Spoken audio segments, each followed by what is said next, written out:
কাঁচা আমের চাটনি একদম ভিন্ন স্বাদে। আমি অনামিকা, আপনাদের চ্যানেল অনামিকার রান্নাঘরে আপনাদের সবাইকে স্বাগত। প্রথমেই আমি এখানে নিয়ে নিচ্ছি একটা কড়াইতে নিয়ে নিয়েছি একটু সর্ষের তেল, আর এখানে ফোড়ন হিসেবে দিয়ে দিচ্ছি 1 চামচ পরিমাণ গোটা সর্ষে।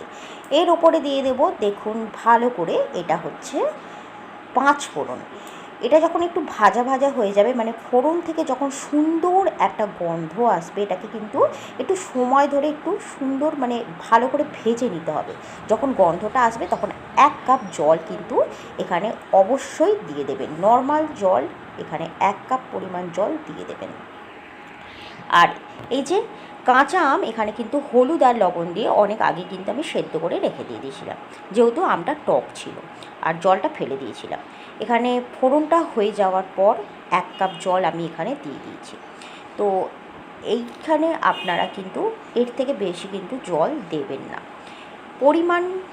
আমি এখানে পরিমাণ মতোই দিয়ে দিচ্ছি চিনির পরিমাণটা আপনারা অবশ্যই কম বেশি করতে পারেন।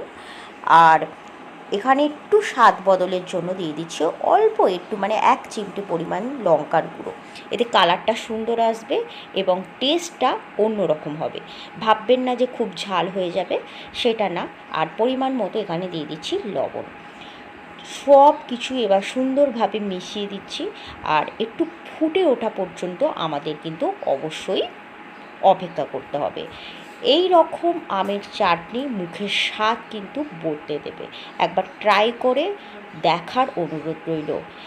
এবার আমি সেদ্ধ করা আমটা দিয়ে দিলাম, আর সমস্ত কিছুর সাথে খুব সুন্দরভাবে হালকাভাবে নাড়াচাড়া করিয়ে নিচ্ছি একে অপরের সাথে, যাতে খুব ভালো করে মিশে যায়। চিনিটাও কিন্তু খুব সুন্দর করে আমি এখানে গুলিয়ে নিচ্ছি।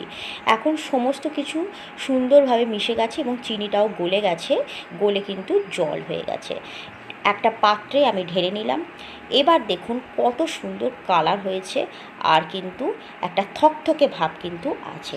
এই রকম চাটনি আপনারা আপনাদের গেস্টদের জন্য, অবশ্যই বাড়ির মানুষের জন্য বানাবেন। So thank you.